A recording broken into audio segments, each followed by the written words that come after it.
look at this curve in front of you, so there's a graph that's drawn. How do you measure the gradient at each point? So for example, what's the gradient here? What's the gradient there? Now, these are easy, that's gradient 0. But what if I want to draw a tangent there? What's the gradient? So that's a bit hard to find a gradient. Well, that's what we're going to learn in this topic. How to find the gradient to the curve. As you can see, the gradient at each point changes from point to point. Certainly the steepness changes. Now, what is calculus? There are two main branches of calculus. There's the differential calculus, which is what we're doing in this topic, and there's the integral calculus, which involves finding area under the curve. So there's the finding the gradient of the curve in this topic, but integral calculus calculate the area under the curve. This will be done in year 12. So why do we need to do calculus? Because there's lots of applications. You will learn in physics that the motion of objects is related to the speed of, and all these are related to the calculus. And in economics, we can find the maximum profit or minimize the cost. How to sketch a graph like this on above, and how to sketch more complicated functions. Find the volume of this, and find the volume. All can be answered by calculus. At this topic, we're going to do just to find the gradient.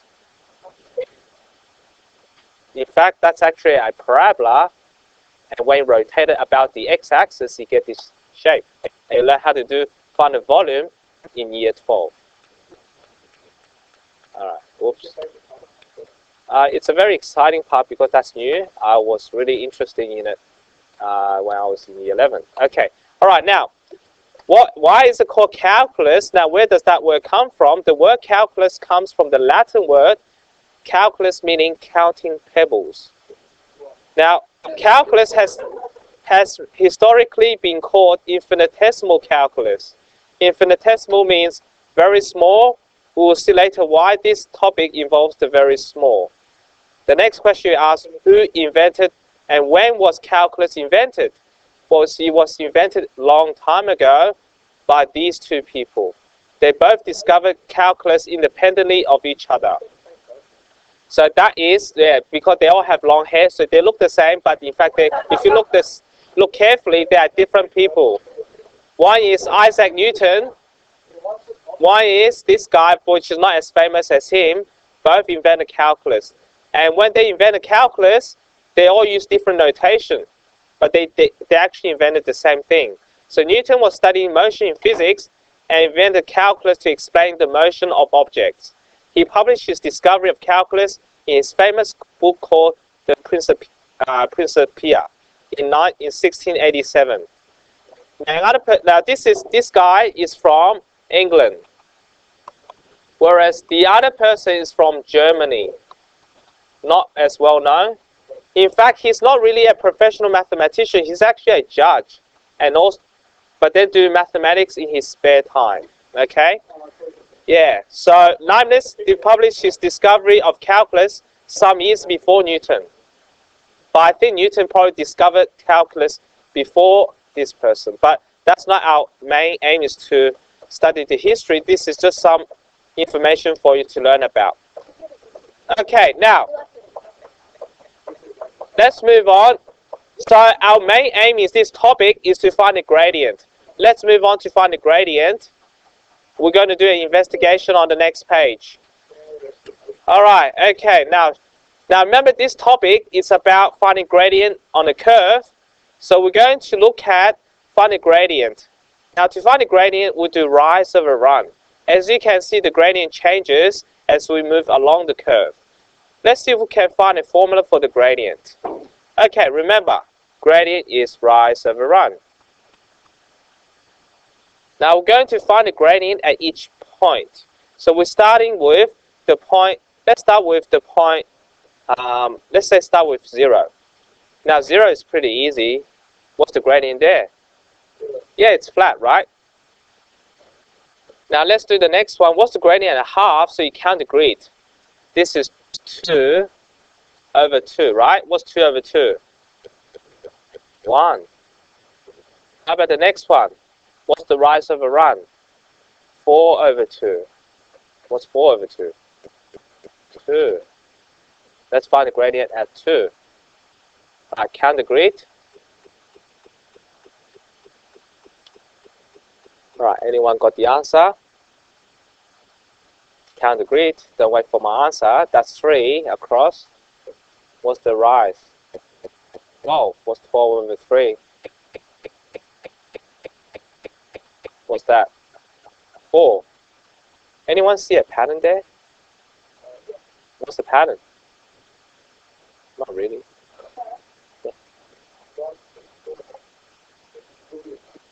Yeah, you just count the rise and the run, right? Rise and the run. You just count the grid, right? Oh, you mean why do I make the triangle bigger? I could, but it still works, right? Yeah, they're proportional. They're similar. The ratio will be the same. Okay, let's continue. How about -1? What's the gradient? That's 2 over 2, but remember it's going downwards, so it's negative.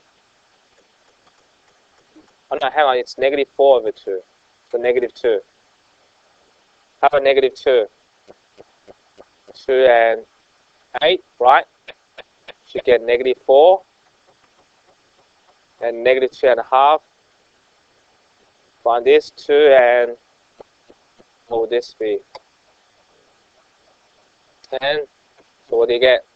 -5. Now, can you see a formula for this? Is there any connection between the x value and the gradient? Doubled. Yes, double. So now we have a formula, so we can say that the gradient function equals to double x. Now, we can now move beyond the table of values and use that formula to calculate the gradient at this point. So how do we find the gradient at this point? What do we do? Let's write m for gradient. So what do? We do 2 times 3, the x value, right? Is 2x. What's the gradient? 6. All right, try the next one. Gradient for the next one. 2 times -half. What would that be? -1. Good. Okay, now let's answer a more challenging question. What if I give you the gradient? What would be the point that has the gradient 13? So basically, give me the answer. What's the question that gives you the answer 13? Well, gradient is 2x, so what do? I put 13 into gradient. And how do I solve for x? 13 on 2, which is 6.5 or 6.5. How do I get the point then? Into where? And let's substitute there. So let's get the point and use your calculator. So you got 6.5 square. Right, use a calculator. If you need one, just come to the front.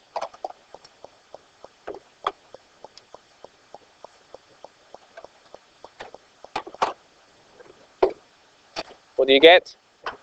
42.25. So at this point, you will have the gradient exactly 13. Right, so far pretty easy. We now know the gradient formula for a parabola. But that's just for the parabola. The gradient formula changes for different curves. So we need to discover a formula for the gradient, which is what we're going to do today. Is there a magic formula for every curve? And the answer is yes. So we're going to find out. Let's do some discovery. Next page. All right, let's look at this.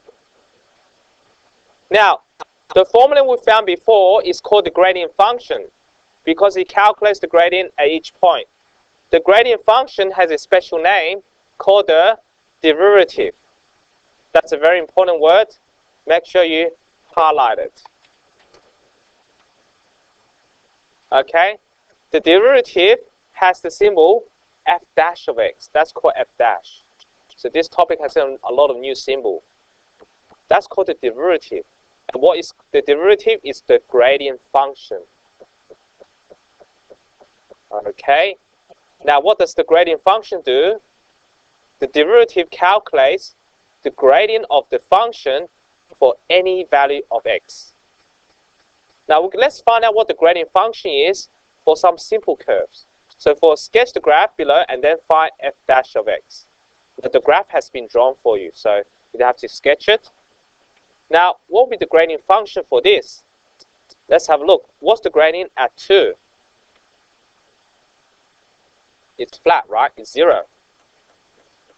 What's the gradient at -3? 0 as well. So it looks like the gradient function for this graph is always 0, right? That's the derivative. As you know, for a horizontal line, the gradient is always 0. No matter where you stand, it's always 0. How about the next one? What will be the gradient at 0? What will be the gradient? So we'll look at this. The gradient is 2, isn't it? How about the gradient at -3? What's the gradient? It's still 2, right? Because for a straight line, the gradient doesn't change. It's always the same. So what does it tell you about the gradient function? It's always 2. So this is called the derivative is 2. Or f dash of x is 2. Okay, how about the next one? Well, we've already discovered that the derivative at x squared, well, we found the formula to find the f dash of 2. So what do? We know the formula for the gradient is 2x, right? We double the x value. So we double the 2, so the gradient at 2 is 4. So if I draw the great line, the tangent, the gradient is 4. So it means the gradient of the tangent at x equal to 2 is 4. How about the gradient at 0? 0, right? It's flat. As you can see, if I use the formula, f dash of 0 is 2 times 0, 0. So it means that the gradient of the tangent at x equal to 0 is 0.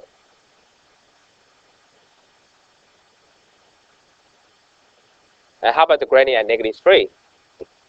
-6, right? It's going downward, which is pretty steep. -6. So the gradient,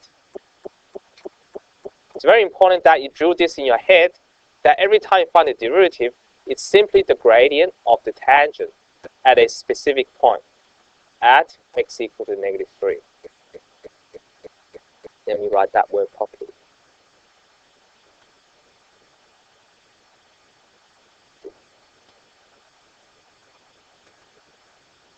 Right, any question? Hopefully my recording still, yeah. All right.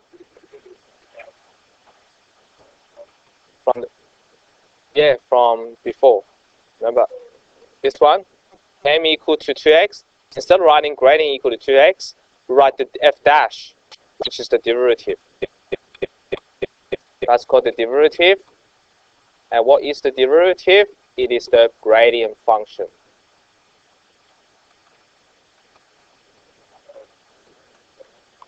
Yes, if the formula changes. But for x squared is 2x. Okay. Now let's look more closely. So basically, for this one, fx equal to 3, if it's a number, the gradient function is always 0, right? If it's equal to this, if it's equal to 2x plus 4, then the gradient function is 2, the number in front of x. And if it's x squared, it's 2x. So maybe there's a formula, which I'm not going to prove to you, but what I'm going to do is just state it in front of you. We'll learn how to prove this formula later in the course, but now we just have to accept the derivative formula which I'll present to you, and we'll just do questions on these. We've got 2 more pages to go through. Okay, let's move on to the next page. Okay. Derivative. What is derivative again? The gradient function. So let's find the derivative for a constant function. The derivative, if it's a number, it becomes 0. If the derivative of ax, that is the number in front of x, if it's x power n, it's this formula, which is on the formula sheet, on reference. Now, how does that work? It simply means that you multiply the x by n, the power, and subtract the power by 1. Now, let's relate that to x squared, right? Now, what happened with the x squared? How do I know it's 2x? That 2, put it in front, and subtract 2 by 1, using this formula, right? Now, what's 2 minus 1? Which is 2x, as we found earlier, right? That the gradient function for the parabola is double the x value. And that's where that comes from this rule. And this rule also works if we have a number in front of x power n. If there's an a there, it still works. You bring the power down, subtract the power by 1. Okay, now we'll need to learn a few more words. They are just different words, different ways of saying the same word. So we need to know that the verb for derivative is to say differentiate. So when we ask you to differentiate fx, it's asking to find the derivative, the gradient function. It's like a verb, right? So the process of finding the derivative is called differentiation. So they all come from the same word, derivative. Differentiate to find derivative. The process of this is called differentiation. Okay, all right, let's do the questions. You'll be surprised how easy it is, even though it's very new. Okay, let's do the first part. Find the derivative of the following. So what you do is you write f dash of x, right? F dash of x. What's f dash? The derivative. What do you do with the power? You bring that power down and subtract the power by 1, which is 2x, which we know earlier, right? Cool. How about the next one? Well, next one you do the same thing. See that 5 there, you just ignore it. Just put it down and bring that 3 down. Times by 3x squared. Remember, I bring the 3 down, subtract the 3 by 1. I'm not showing everything because it takes too long. Now, how about it's a 7x? You just take the 7 in front of it, right? I'm just using the first rule. Ax, it's a. So if it's 7x, you just write 7. And the last one, if it's 4, you write 0. So a number becomes 0, the 7x becomes 7, and if it has a power, use the rule, bring the power down, subtract the power by 1. So what's your final answer? You write 15x squared plus 7. Get the idea? Got it? All right, let's try the next one. G dash of x. The derivative of g. Any number in front, you just keep it there. And the 9, we'll bring it down. 9x 8. Get it? Bring the 9 down, subtract the power by 1, which you get 8. And what's 2/3 of 9? 6. X power 8. So it's very easy. Try more.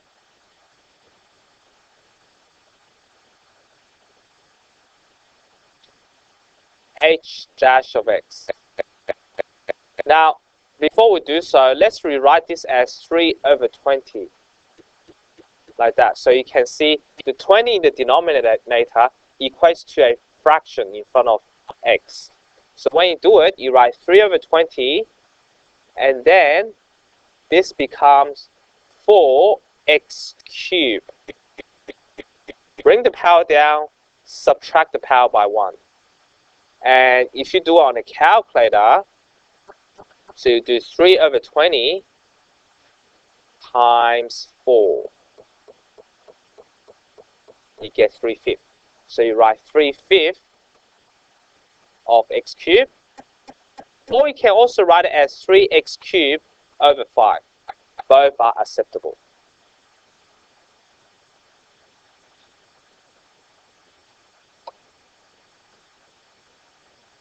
All right, any question? Pretty straightforward, isn't it? Nothing tricky. It's actually easier than the other topic. Okay, let's move on. Now, again, we have to learn more notation. It's a lot of notation. Now, all these notation are due to the fact that there's different mathematicians that's been working on this topic. They all come up with their own notation. They all have disadvantages and advantages, but you just learn it for now. Now, remember we've been saying that fx is the original function. If you do f dash, that's the derivative. What if you don't have fx? What if you have a y instead? So if you have a y, you have to write dy over dx. That's how you say it. Dy dx. That's how you say this fraction. Dy dx. Dy dx. Now, why is it called dy dx? Remember, it's like a gradient, right? Gradient is like rise over run, and the rise we call it dy over dx, right? Dy over dx. And there's and you have to wait to the end of the topic to see where that notation comes from. But now just see it as rise over run. Remember, it's a gradient function. Okay, now we're going to practice writing on this with this notation. So let's do it with this one. All right, I'll put it a bit bigger so you can still write it down. Okay, hopefully you're all ready. Okay. Now, notice that that's -2. Be careful. Okay. All right, let's write dy over dx equal. Like before, the 4 stays the same. A times by -2 x to the power of -3. Be careful because -2 subtract 1 is -3. So your answer will be -8 x to the power -3.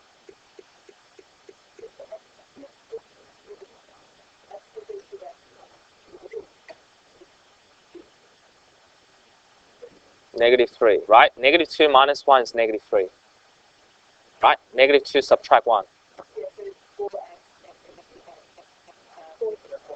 That's a times. Yeah, that's a times symbol. Put a bracket. Okay, there you know. All right, good. Try the next one. Now, it's not limited to y. It could be v. So write dv over dx. Right? dv over dx, you write 5. Bring the half down. What's half minus 1? So if you know to do fraction on your head, that will help you. Half minus 1 is -half. -half there. No, you don't have to, but later on you will. Just keep it simple for now. We'll just leave it like that.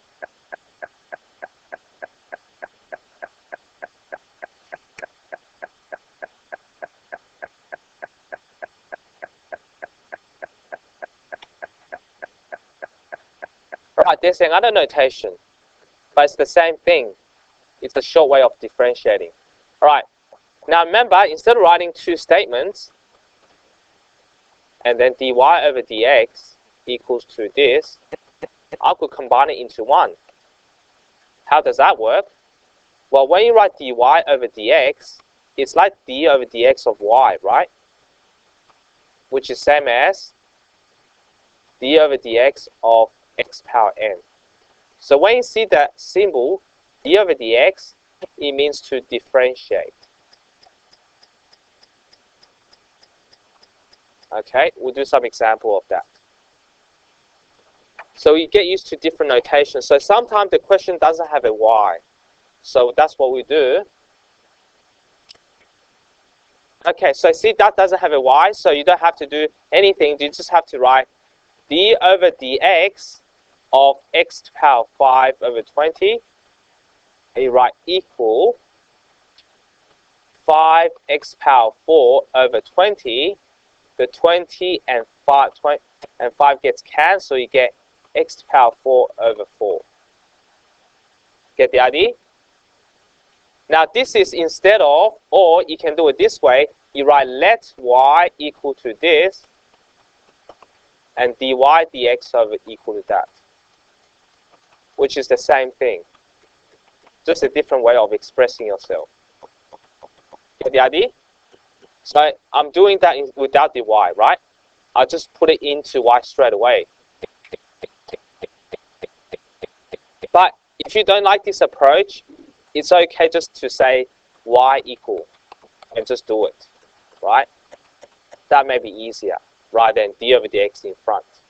Okay, so you write dy over dx equal to half of 6 minus 1/6 of cube, and you get 3x power 5 minus half x squared.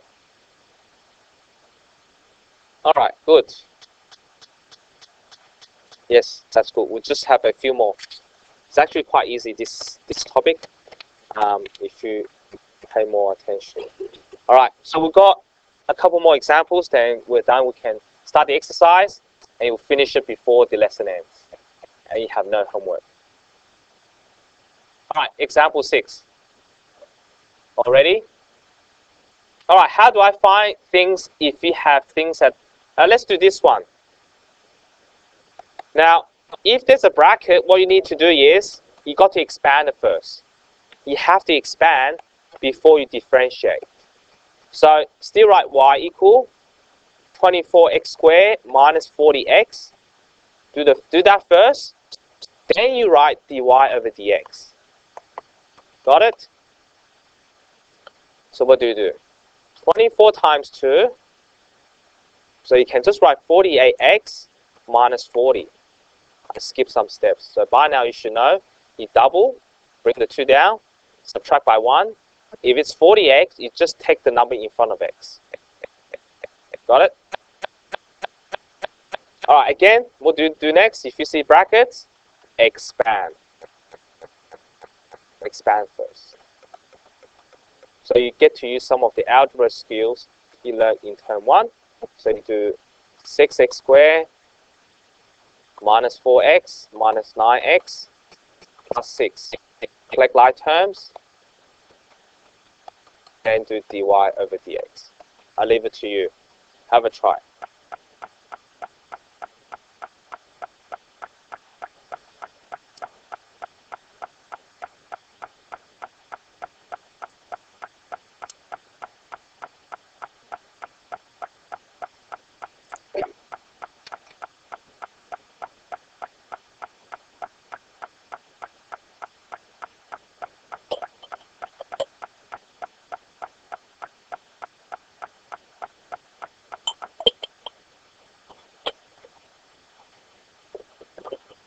Well done. If you have a try the next one. See.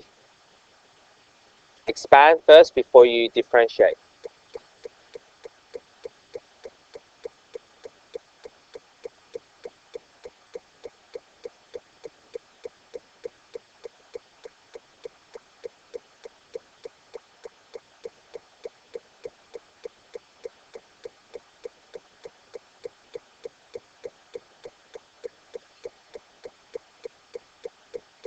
All got it?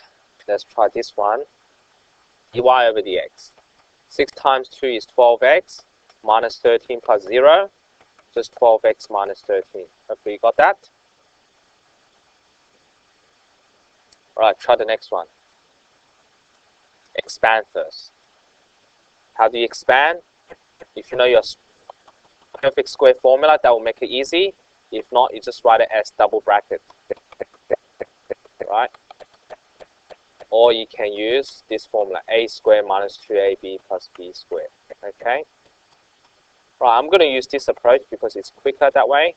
So write y equal x squared squared minus 2ab plus 4 squared. That will become x power 4 minus 8x squared plus 16. Then do dy over dx. Okay, write it down, have a try. Ah, Ruby, what did you get as your answer? Very good. Perfect. It's easy. Excellent. Let me ask someone else for the next question.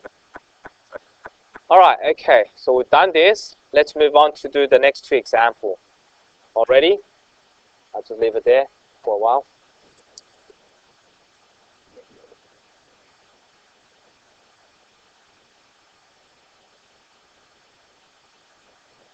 Okay, let's get ready to do the next one. Okay.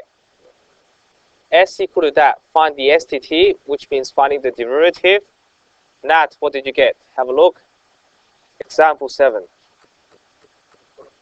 7.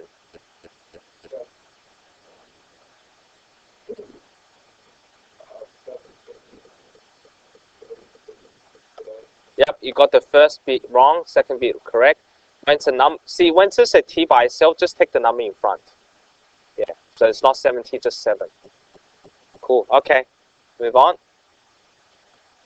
All right, next one, w equal to that, find u when dw du equal to 0. So first find what dw du is, which is 5 plus 4u. And you have to find u when this thing equals to 0. So you just solve the equation. So you go 4u equal to -5, u is -5 on 4. So you have this sort of question as well. That's very exciting because it's quite easy, even though it's a very important topic. Okay, so you can now do exercise 6.5 today. We skip